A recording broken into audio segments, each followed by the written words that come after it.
So what we have basically is in the mid to late 2000s, then Pat Zaleski started incorporating his own views and his own ideas into the Golden Dawn Far structure, and he came up with a lot of very interesting tweaks and advancements. And through Tony DeLuce in the United States, representing Pat Zaleski's the Farrar Zaleski spin of the Golden Dawn, and in Canada through Martin Thibault. This lineage, this tradition continues. Now, if we move back to the United States around the same time as the Farrar was officially closing its doors, even though the a few adepts from the Farrar continued, and various other smaller, more private orders. The Ciceros, namely Chick Cicero, got in contact with Israel Regedi and really moved the Golden Dawn movement into the forefront of what it is now in the United States. So it's really thanks to Chick Cicero that the work of Israel Regedi became so popular and so well known. Israel Regedi published the Golden Dawn, a very big tome, detailing as much as he could and outlining a lot of the ceremonies, with a few errors in there that have since been corrected with the Farrar Stella Matutina material and other information that has come forth from Tony Fuller, who studied under the Farrar adepts, and also Casmilus Peregrinus. That's the nom de plume he uses, who is from Dunedin, New Zealand, who also studied in his younger days in the Farrar. So we have a lot of very good information coming out, have to be acknowledged as well. And the order in the United States really owes a bit more about the Golden Dawn in the United States. Before we do that, let's move Cicero to Chick's wife as well, creativity and points of contention. So at the same time that Chick Cicero was forming, or let's say helping the Golden Dawn re-emerge in its modern form, and his own take of Israel Regedi's information and the original papers that Israel Regedi more or less referred to through the sources of Crowley, etc.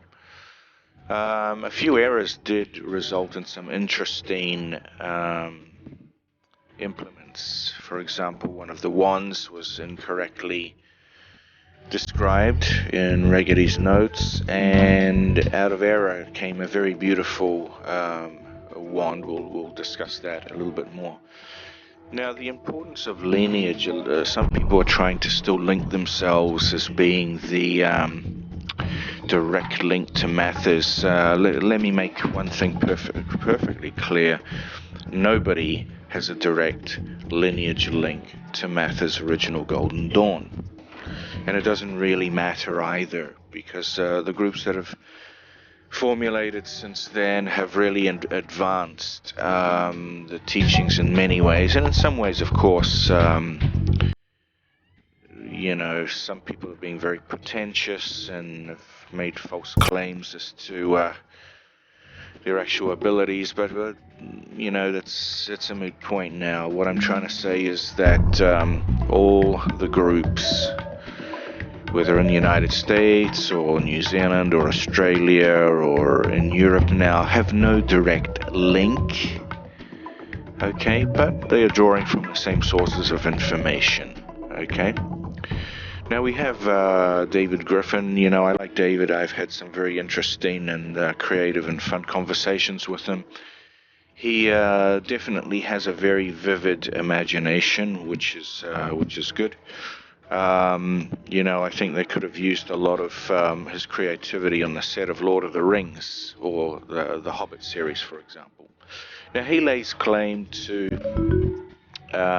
having been in contact with, the so-called patron saint of the Golden Dawn, or a patron angel, the mysterious Frater L.E.T.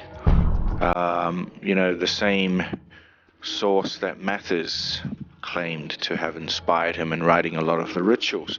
Now, this is very interesting because only Mathers managed to have a direct contact or connection with this mysterious Frater L.E.T. He may have been the Archangel Raphael, we are not sure. But, we're very fortunate because David Griffin is claiming that, everybody else after Mathers in the 100-year history has not been able to have a direct link with Frater L.E.T. Yet David Griffin did when he went to Stockholm and then Paris. This L.E.T. Made contact with him and passed on the lineage directly to him. Wow, what a claim that is. He also claims to be fluent in several languages, including Italian. I don't know if knowing a few phrases would qualify one to then later on claim they're fluent. I speak fluent Italian. I was born in Italy, native level, and I can tell you I have not seen him produce anything in Italian that I would consider fluent. So a lot of grandiose claims comes from him. I'm going to be a little bit offensive here and then just lay it out there. You can dispel his lineage as bullshit, really, you can. The good points are, he's formed his group, and it's good. He's got a lot of interesting material. He wrote, or collated, a book called the Ritual Magic Manual, which is a good collation of a lot of techniques. Not too detailed, though. It's just a big book of putting everything in one place, which is very useful. He then claims that was a record-breaking bestseller. I haven't seen any statistics to support that. Once again, he's pulling numbers out of his ass like he usually does. But all hats off to him. He is approachable. You can talk to him. Unfortunately, he does suffer quite a bit from the need to prove himself and the need to create something that connects himself to original orders, which is false. I mean, I've dug deeply now for over a year into try and validate a lot of what he says, and it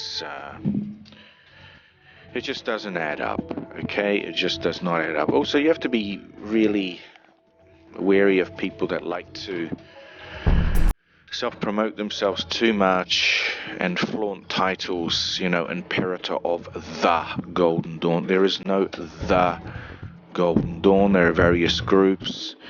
And why do you need to always go around saying, I'm the Imperator of this, I'm such and such of that? It's just the need to, justify your existence to prove something. Unfortunately, the proof is not there. It's all very vague. It's all very secret. It's the same nonsense story that Madame Blavatsky pulled out of her derriere 100 years ago or so, So I just want to make that clear because what actually happened is that he got the lineage but from Chris Monastra, and Chris was kind of taught for a very short, brief time by Israel Regedi. So what kind of lineage is that? It's just a Monastra lineage. And he was dating Pat Bayman, Chris Monastra, for a long time. So, of course, his aspirations through his personal connection was then to take as much information as he could from her. She didn't have that much anyway. When she went to New Zealand with Israel Regedi brought her to New Zealand in 1983 to meet Pat Zaleski. Pat Zaleski had uncovered a lot of very interesting documents pertaining to the Stella Matutina and the Whare Rā. And of course, he invited Israel Regedi because he really respected Israel Regedi and his work a lot, and he wanted to introduce him also to the surviving Far adepts.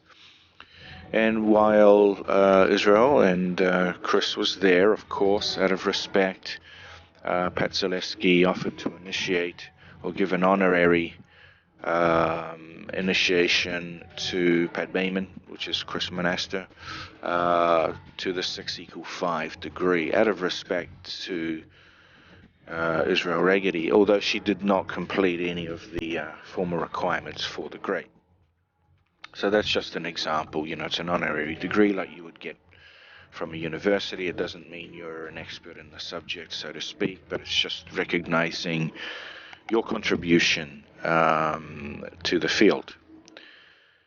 Okay, so there's a lot of vagueness, but okay, his connection is through Chris Monaster, which, he progressed through the ranks because he had a personal relationship with Pat Bayman. And then, of course, the Ciceros were very open to allowing the use of their vault to Pat Bayman and her group, which included David, and unfortunately, during some initiations, etc., now I can verify through reliable sources what actually happened, or close to what actually happened. After taking the 5=6 and, other grades, there is a kind of test structure. And there was some resistance by Pat Bayman and David Griffin to fulfill those requirements, and that's where things went south. And she decided to side with him, and David decided to create a story called the Pizza Schism. You can tell it's nonsense because he has a habit of making derogatory remarks in relation to Italians. It's either a spaghetti this or a pizza that. He's not very original. Anyway, so that's the story, and then it got to a point where David wanted the inheritance of the name, the Hermetic Order of the Golden Dawn, because he wanted to be the Imperator of the Golden Dawn. As you can see, he still writes that. Anyway, it went on in the sharing the name, even though he asserts that he is the true heir. He also makes a claim that he has the personal Rose Cross of Israel Regedi. At the same time, he admits that the Rose Cross that he has, which was passed on by Pat Bayman, who acquired it from Israel Regedi, was Elsa Barker's personal Rose Cross, whom she gifted to Israel Regedi in her later years. Now, Israel Regedi kept it as an heirloom, as a museum piece. If you know anything about the Adepts Rose Cross Alarm, it's not something that you pass on and not something that someone else can use. It contains your personal energies. It's so personal because the work you've done with it, it's got your motto on it. It's not something that you pass on as a rod of power. Okay? It's part of you. It becomes part of you. This is why nobody else uses another adept's used Rose Cross Lamen. It can only spell disaster. And Israel Regedi was not that dumb. Okay? Yet, in the same blog, David Griffin goes on to claim, finally unveiled, Israel Regedi's personal Rose Cross Lamen, or Layman. And it starts off, he admits that it's Elsa Barker's, but then he switches and says, this is Israel Regedi's personal Rose Cross Lamen. So which is it? It can't be both. It can't be both. What is true is that he has the authentic Elsa Barker Rose Cross, who Elsa did give to Israel Regedi. Okay, she passed that on to him as a safe keep, or keep safe. and that's it.